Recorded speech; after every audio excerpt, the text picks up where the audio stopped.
This is the L2C Media Network. We're live, so anything can happen. And tonight, we are celebrating a little birthday today. X-Man, I hope we get this right.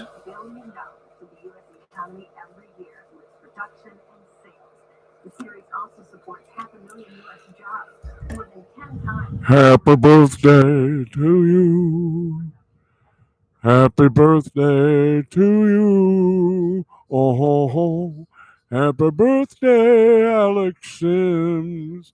Happy birthday to you. Oh, keep taking care of business. Oh. Well, we did our best. Enjoy.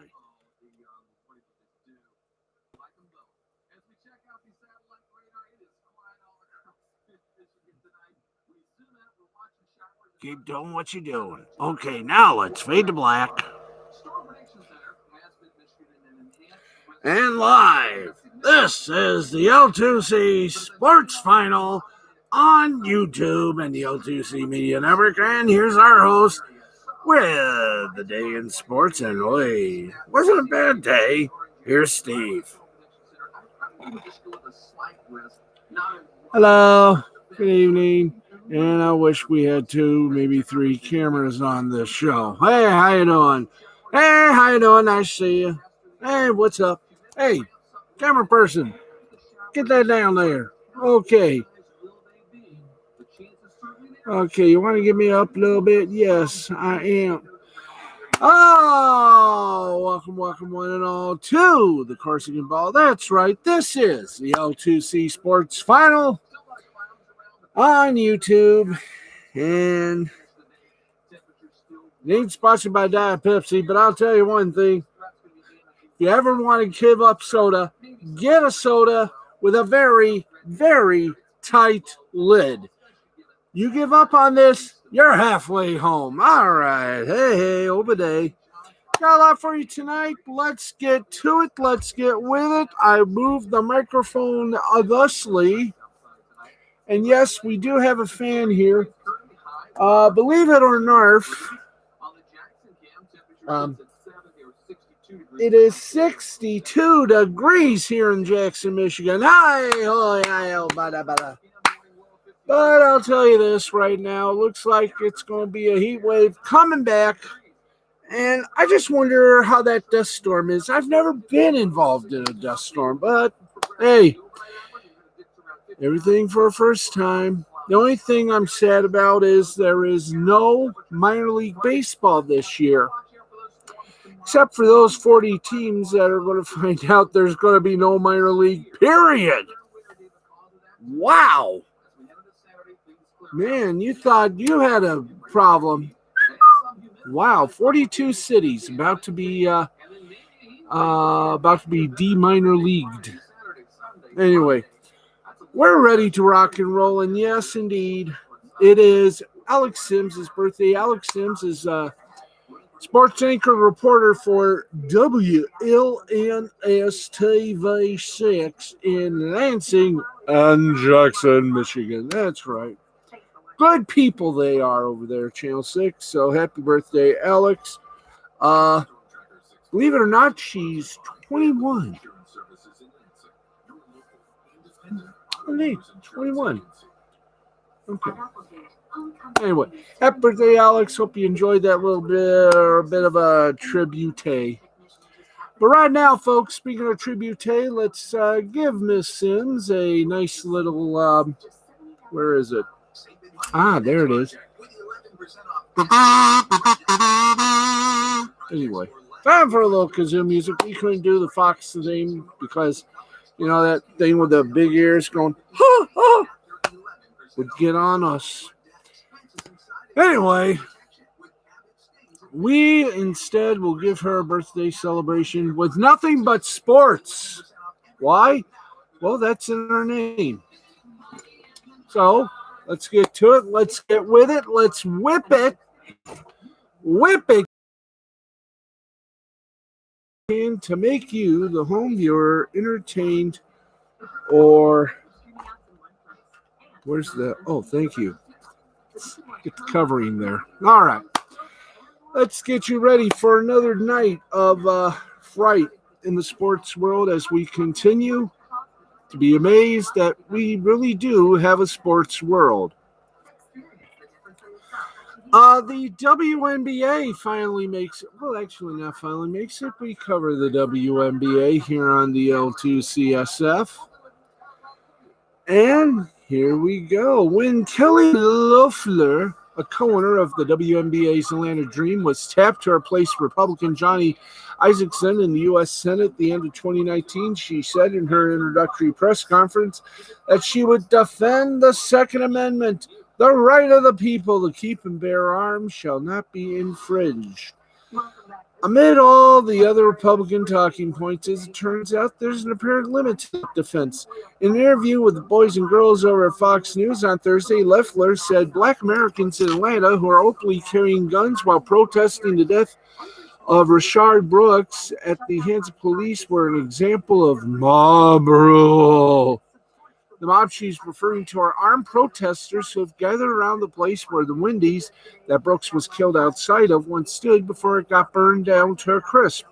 On her own website, Loeffler boasts about being a champion of the Second Amendment in a post that makes sure to note that she's pro-gun.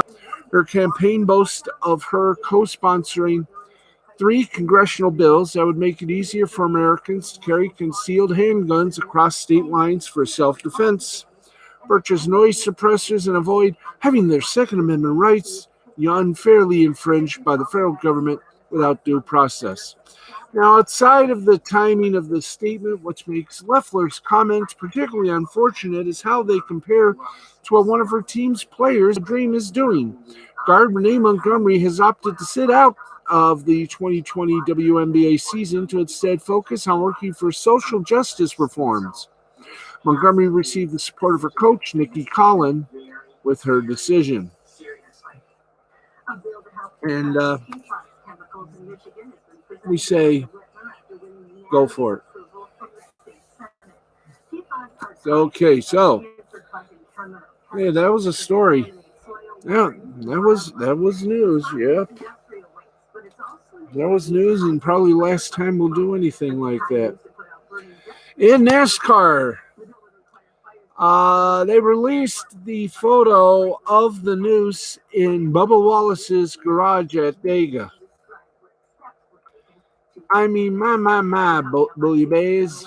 NASCAR released the clearest photo on Thursday of the garage pull rope that was mistaken for a noose in the garage of Bubba Wallace, NASCAR's only black driver in the Cup Series, prior to the Geico 500 in Talladega. The image shows the rope tied into what could be interpreted as a noose. After an investigation from the FBI and NASCAR, it was found that no hate crime had been committed against Wallace when the rope was originally found. Wallace went on CNN afterwards to assert that regardless of whether it was something intended for him or not, the rope was still a noose. And looking at the picture, it does. Now, according to Wallace's retelling of the incident, NASCAR President Steve Phelps was the first to inform the number 43 driver that this was found in his garage. The rope itself was reportedly found by a staffer who reported it to the proper authorities. In a press conference given Thursday, Phelps pointed out that no other garage had anything similar to the type of knot that was tied at the end of Wallace's garage rope. He also apologized using poor word choice in NASCAR's initial statement following the finding of the noose. Now, around the time that the noose was found in Wallace's garage, protesters were driving outside of Talladega Superspeedway in Alabama protesting NASCAR's decision to ban the Confederate flag at all future events. A plane even flew above the track with the phrase "Defund NASCAR" over the Confederate flag on a banner during the race. Now, this was less than a week after Wallace had driven a Black Lives Matter themed car at Martinsville. NASCAR still supports and responds to NASCAR supports, defends Bubba Wallace. Speaking of Bubba Wallace, he responded to claims that this was fine and the emotions and events that have transpired since. And he tweeted and he said this on The View. On those who believe the news incident was staged, it's simple-minded people like that, the ones that are afraid of change. They use everything in their power to defend what they stand up for instead of trying to listen and understand just what's going on. I agree with that wholeheartedly. Well, folks, guess what? It's happening. Baseball is back. Yay. And we'll talk about that in a few moments. That's right. How about the NFL? You ready for this? National Football League today announcing that the start of the preseason, the annual NFL Hall of Fame game, has been postponed and will return in 2021. The induction ceremonies and stuff like that there will probably be done virtually. Now, as the calendar, as we all count down to the NFL season, the league is still trying to figure out how to solve multiple problems related to that buggy boo, the coronavirus. But again, this isn't a virus. This is beer. This is Corona Extra. There you go. Okay. Oh, that's right. One major issue the NFL is dealing with is how to make sure players stay healthy, while another is dealing with how to make sure the NFL's 32 teams can recoup some of the pesos, moolah, shekels, rubies, rubles, money, green stuff that will be lost if fans can't attend games. And by the way, speaking of that, Michigan's Governor Gretchen Whitmer has said and given blessing for sports to begin without fans. Now, with the season still more than 2 months away, it appears the league has now solved both of those problems. NFL owners on Thursday approved allowing teams to cover the seats closest to the field with a tarp that could include sponsor logos. The Sports Business Journal reported earlier this week that the NFL would require that all teams tarp off the first 6 to 8 rows. In the Lions' case, it'll probably be about 30 of their stadiums this year. Part of the reason this is being done is that so the fans won't be in close proximity to any players, which will theoretically limit player exposure to the virus while they're on the sideline. Now, the other upside to the tarps is that the league will allow teams to sell advertising on them, which would be one way to make some of that their green bucks that they might lose to the lower attendance numbers. Now, CBS Sports NFL insider Jonathan Jones actually wrote about this possibility back in May for CBSSports.com. And after speaking to multiple league sources about how new ways teams might look to make money, using a tarp for advertising was near the top of that list. One other thing the NFL is going to allow this year is for teams to sell signage in the stadium that is visible on television. Currently, the NFL has a 40-foot rule in place, which mandates teams cannot have local advertising in the space 40 feet above field level. The rule will be relaxed so teams can bring in more income. They're beginning to sound more like Canadian football. Now, normally the NFL is highly sensitive about what brands get shown on camera during a game. For the most part, if you're watching an NFL game, you'll only see stuff from the official league partners like Nike, Microsoft, Bose, Gatorade, and Oakley sunshades. Now, according to SBJ, the proposal to relax these rules will be given to the owners on Thursday, and they're expected to vote it, though. With tarps now expected to be covering the front rows in NFL stadiums this year, that means every team will be working with a reduced capacity in 2020. Although the NFL is mandating tarps, the league won't mandate anything else when it comes to attendance. According to The Athletic, the NFL will allow each team to dictate its own stadium capacity this year, and that number will be based on local health rules and protocols that are in place for the pandemic. Oh, this is going to be fun. This is going to be exciting. This is going to be hugely enticing. That's right. And Hooskies, boys and girls. Isn't it great to have baseball back? Isn't it? Isn't it though, guys and gals? Baseball is back.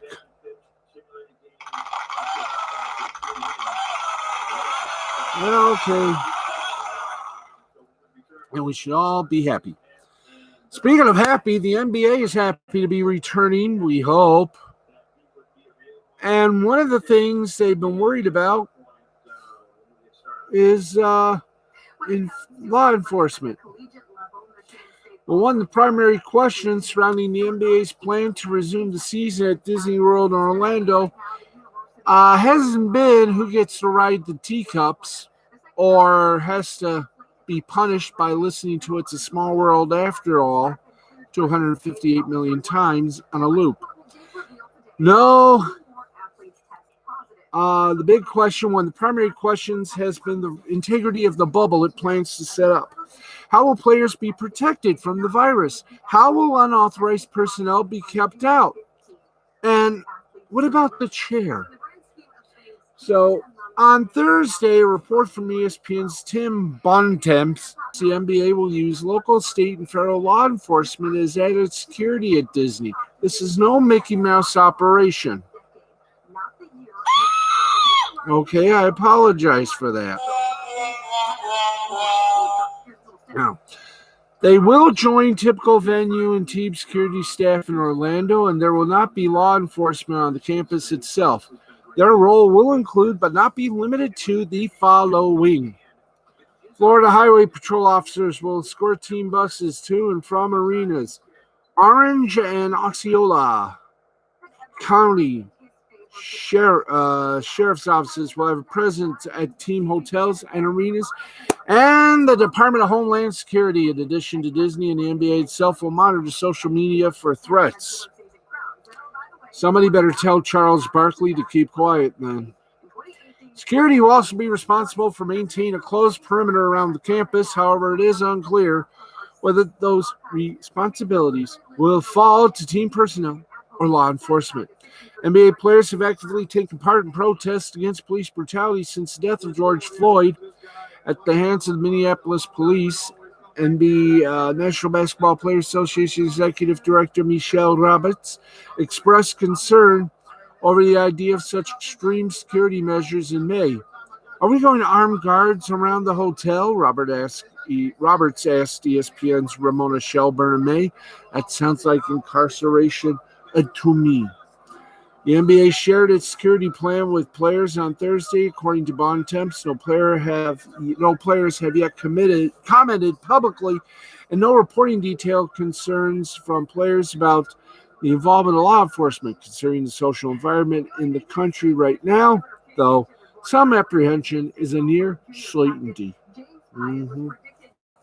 Yes. Break this, guys. I'm going to find out if I can. Ah, damn it. Anyway, we'll keep going.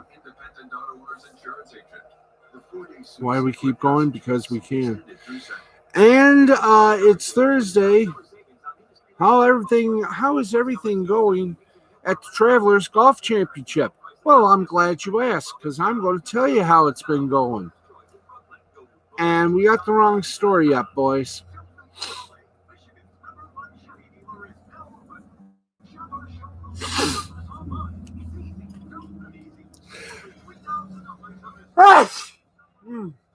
Scusa. Let's keep going. There we go. There the story is.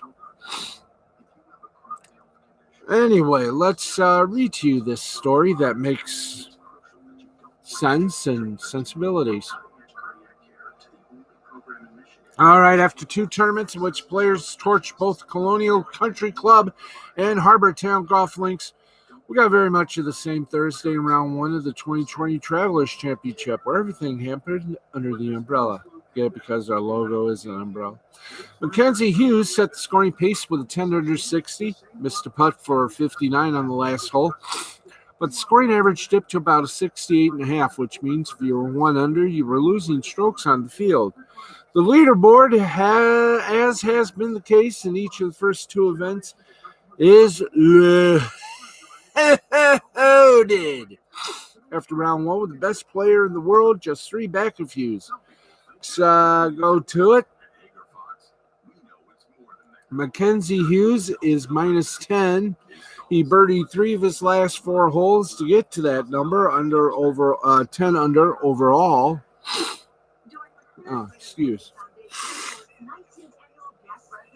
And went to the last hole knowing he would need a birdie there for 59. He had a 40-footer for a birdie, a mediocre drive, and somehow left it short. Really short. It's always good to show 60, but it would have been fun to score 59. As we all know, 69 is indeed a workable number. Thank you.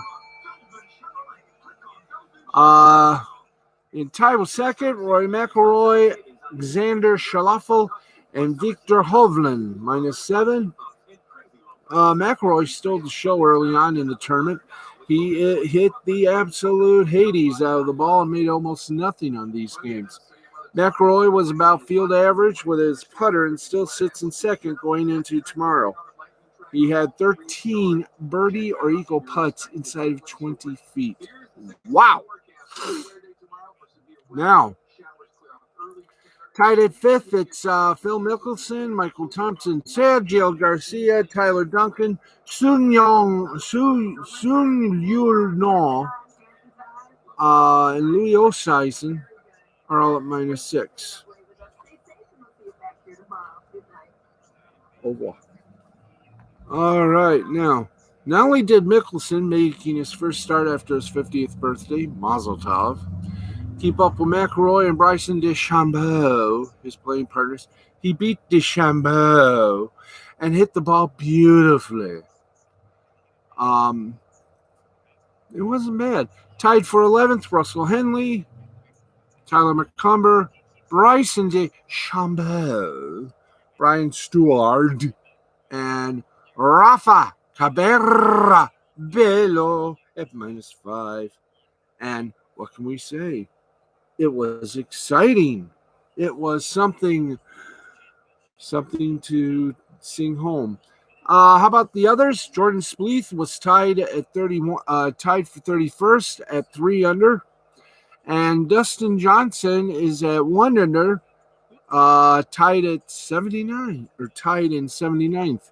Now, the takeaways for all this: Colin Morikawa's streak of 22 straight made cuts as a pro is in jeopardy after 2 over 72. He'll need a 65 or better tomorrow just to see the weekend. Rory is the actual leader here. Everybody knows that, but it's instructive to know that the lead going into round 2 is 7 under rather than 10 under. Hughes won't be the last player to challenge 59 or better this week. One of the big names starts feeling himself, 58 or 57 could be in play with how easy TPC River Highlands is running right now. And folks, no fans on the course is still the best kind of professional golf. Except when you're watching television and hear your favorite golfers swear like a trucker. Of course, the big game,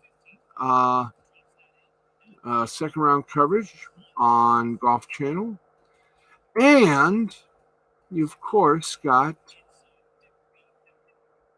the weekend on CBS. That's right, CBS. Oh yeah. All right. We got that for you. So there's your golf. There's your golf antics.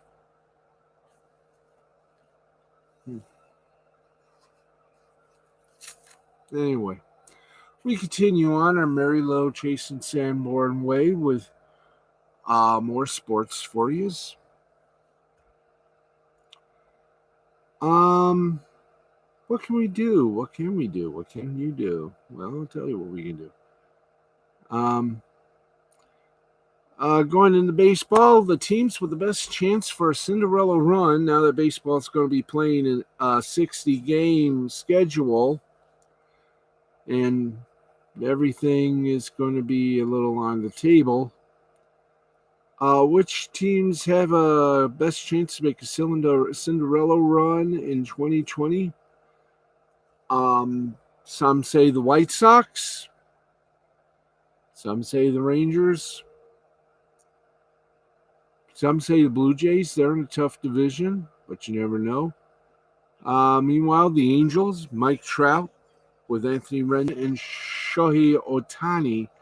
That's going to prove a big 1-2-3 combination right there. The Angels have a chance.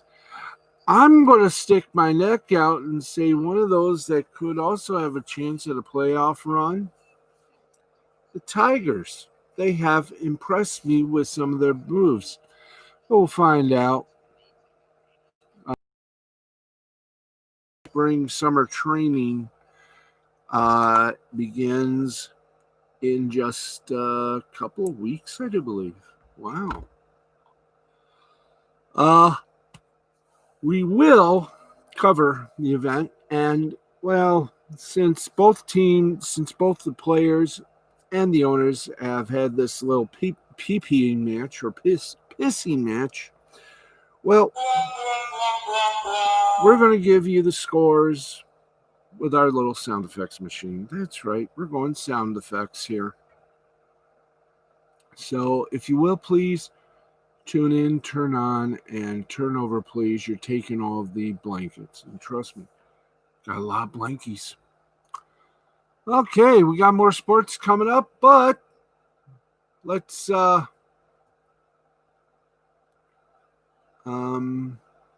see what's up on the Ricada Law channel tonight. Somebody's going to have something to say.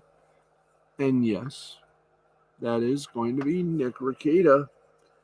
And tonight, boys and ghouls, tonight on Ricada Law, it's reply brief week.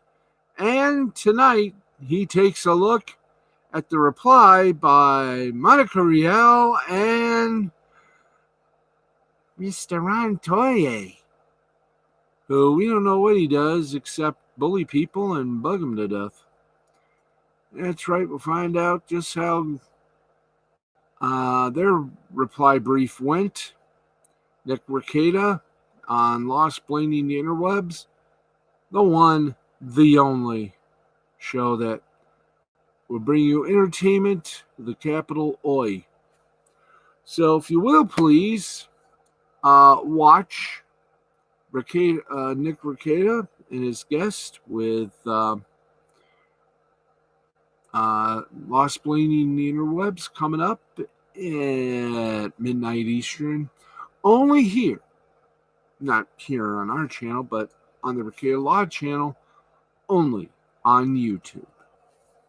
And it's not a bad show when you think about it. Boy. Okay, we are at 11:39 Eastern. You're on this show. Okay, we have to wait while they try to reconnect, and they have reconnected, so we're doing real good, ain't we? Yes, we is. All right. Let's keep this great affair of ours going and twisting no longer in the wind. We got scores. We got some other headlines we're going to give you. So, hey, what a way for us to say hi. Jay the Brain Man's producer / mom, Angela Peterson. She's all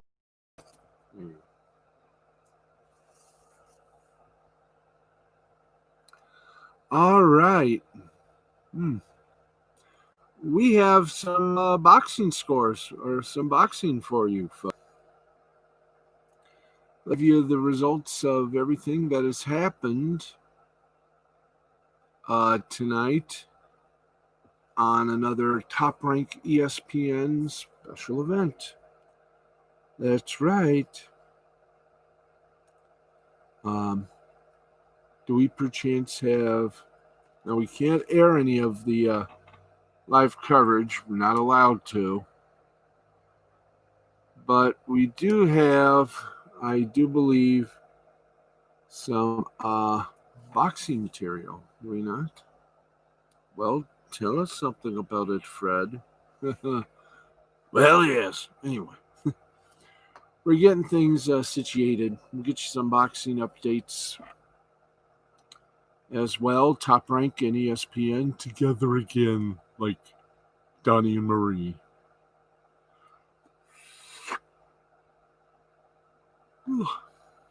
So let's get to some boxing. And I'm going to give up on this.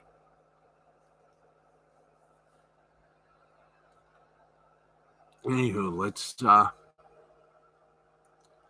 get you some boxing news. Indeed, we shall.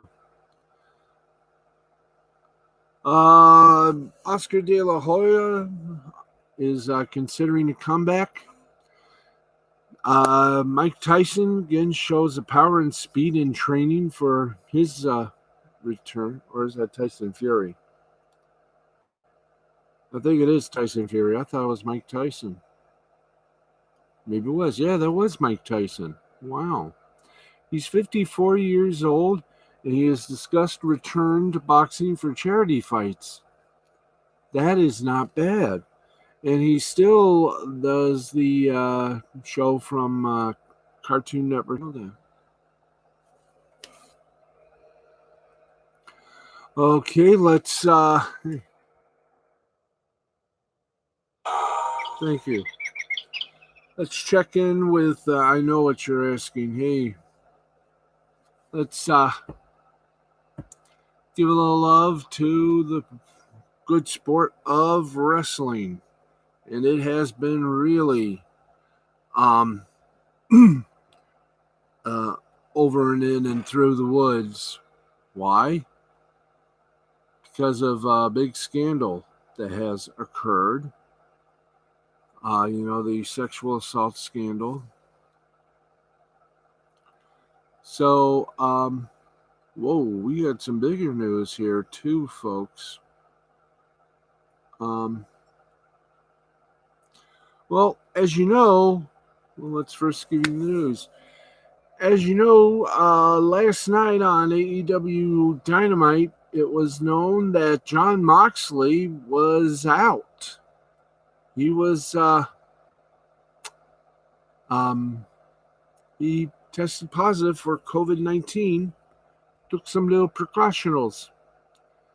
But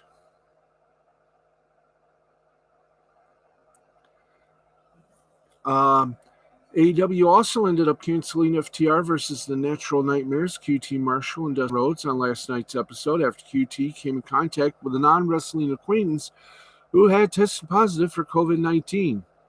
AEW President Tony Khan wrote, since last week's show in his everyday life, QT had brief contact with a non-wrestling acquaintance who has tested positive for COVID-19. Rather than risk bringing QT to our test site, our doc asked him to stay at home and take a COVID test back to Georgia to protect the rest of us here. Also missing, Anna Jay, Lee Johnson, Alan Angels, and other talent from Marshall's Gym in Decatur, Georgia. They were also asked not to come to the tapings.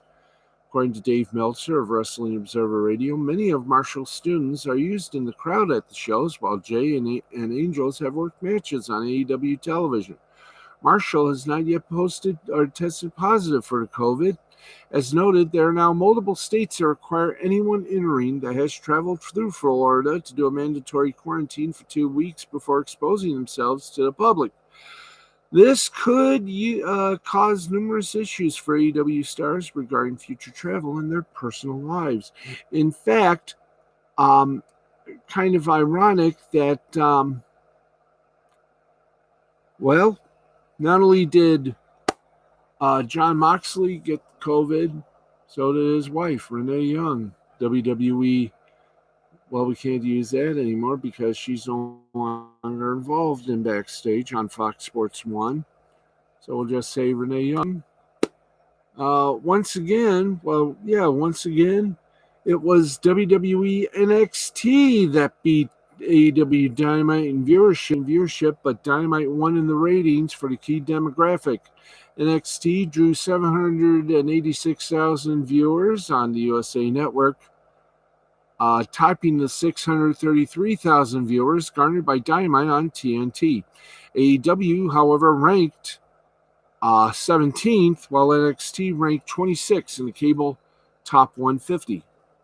Now, Dynamite still beat NXT in the 1849 demo, although by the smallest of margins. Now, this is the lowest viewership for AEW in the history of the show. It's only been a year and a half. And their lowest rating in the key 1849 demographic is the second highest NXT viewership of the year, next to the February 19th episode. And of course, some of the other shows, well, they did their thing. So, it wasn't bad, wasn't good either, but AEW still kicks ass.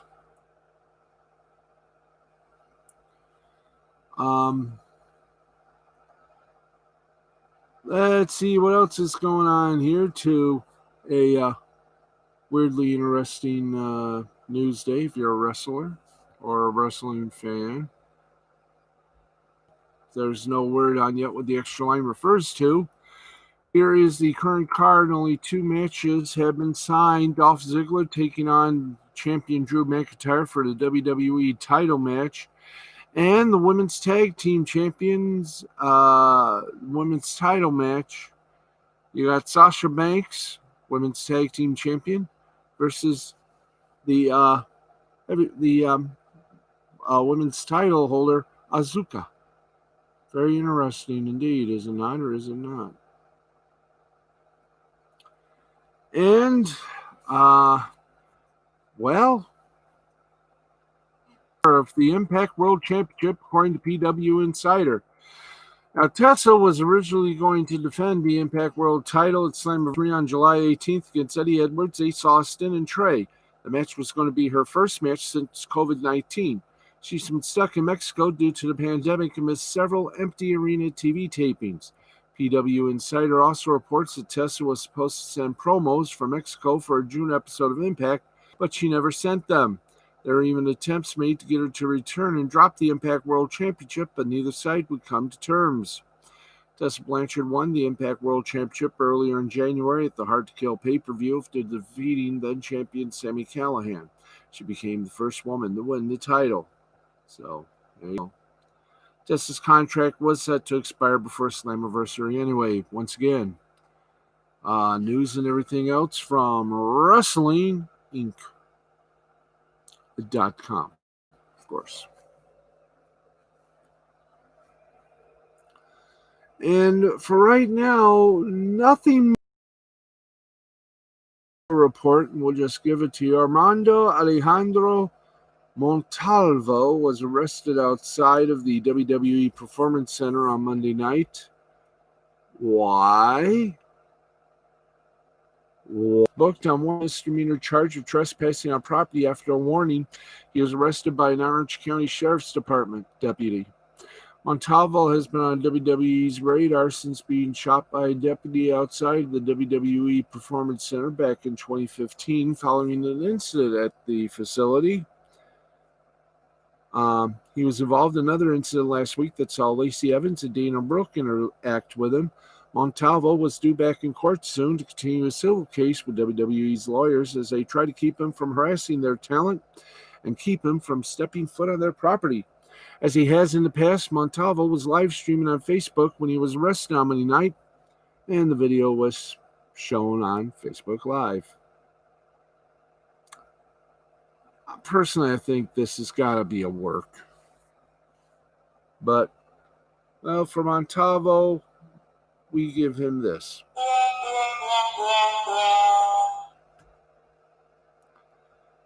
And we want to say a quick bon mot to Sarah Logan, who is stepping away from wrestling. That's right. Former WWE, she wrote that a lot has changed in her life and she is going to focus on other things than herself. One of the things she's been putting reference is the Wild and Free TV. It's her and her husband, WWE star Eric, YouTube channel that they launched in May. Sarah Logan was released from the WWE in April as part of the company-wide cuts brought on by COVID-19. So we wish both Sarah Logan and her husband Eric good luck on this new venture and welcome them to the world of whatever the hell it is we're doing. Okay, that's wrestling news from the angle that we have. Awesome. Now, let's get to the reason why we're here. Every day, it is time for a scoreboard. Yay, scoreboard shout-outs. And maybe a couple more headlines for you. So, let's get to it.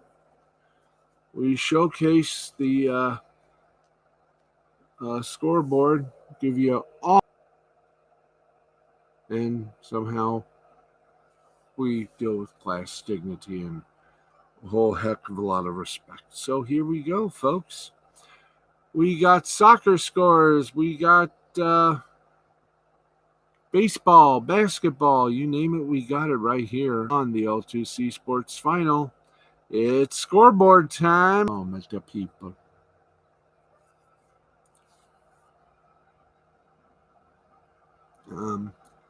Let's, come on, you know what we must do now, darlings. Okay, let's take you with the Premier League. And here we go. Burnley over Watford 1-0. Arsenal over Southampton 2-0. Chelsea over Manchester City 2-1. And that means Liverpool, no matter what happens, has won the Premier League trophy. That's right. In La Liga and Espanyol, it was Eibar over Valencia 1-0 and Betis over Espanyol 1-0. Belarus Vysshaya League Reserve, Energetic BGU over Slava Mozir 4-1. Slutsk over Smolvik 4-0. Poland, the Extra Kalasa Championship Group, Slask Roarclaw over Cracovia 3-2. In the World Cup, in the club friendly, it was Lam Dong 5, Bin Thuan 0. Ham Kim and Rafas ended up in a 2-2 tie. Tromsdalen defeated Senja 1-0. Micklin over MyPod 2-1. Felkeroy over Bern 2-1. Ham Cam over Rafus 2-1. Nastro over Vaservika 1-0. Tente losing to Alberts 8-1. And Alta Norway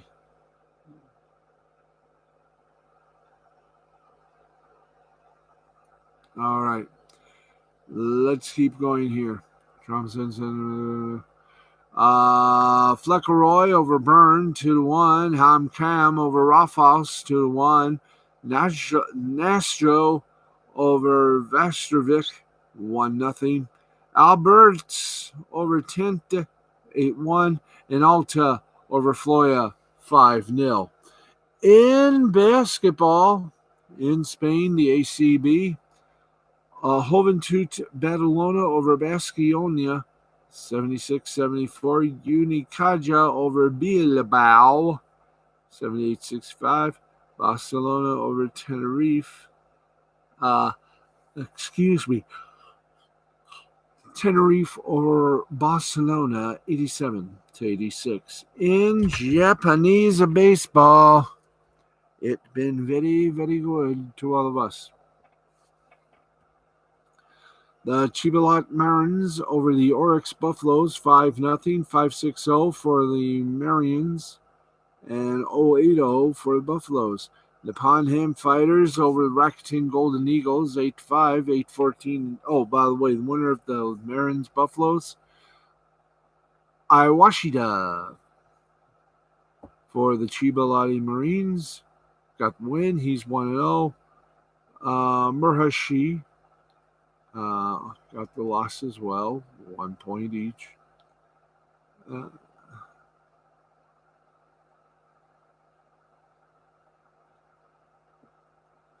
right.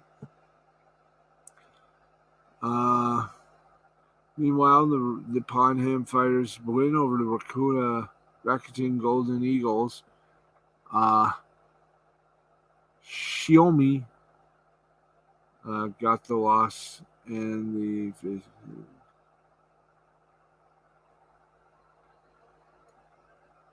so there we go on that one. Let's continue. The Ponham Fighters 8-14-2, Rakuten Gold Eagles 5-9-0. Shiomi got the loss. He's 0-1. Verhangen got the win. He's 1-0. Fukuoka Silverhawks over Seibu Lions 4-2. Honda K for wins. Oh boy. Ugh. Excuse me. The Fukuoka Silverhawks over Seibu Lions 4-2, 4-6-0 Hawks, 2-3-0 Lions. Yakult Swallows over the Hanshin Tigers 3-1, 3-8-0 for the Swallows, 1-4-0 for the Tigers. The Yokohama Bay Stars over the Kunichi Dragons 10-2. Bay Stars 10-13-1. Dragons 2-5-1.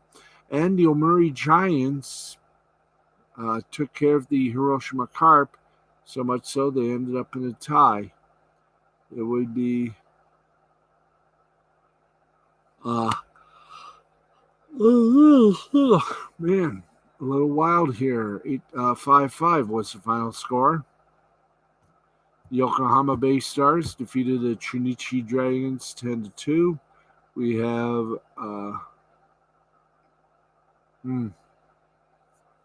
Czech Republic, the Kotalarka Prague over the Eagles Prague 10-0. 10-16-0 for the Eagles. That's right. See if we can get back to the scores from last night. Thank you, Bruno.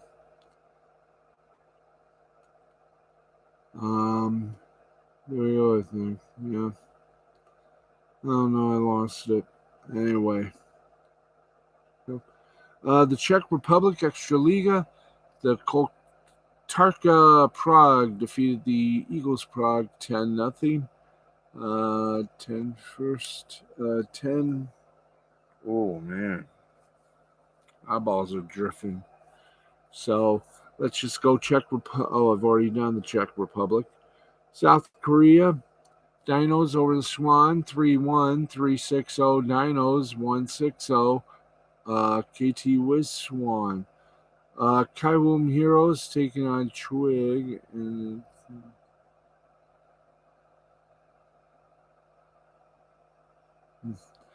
anyway, I'm glad somebody's watching. Hey, we're doing our best here, folks.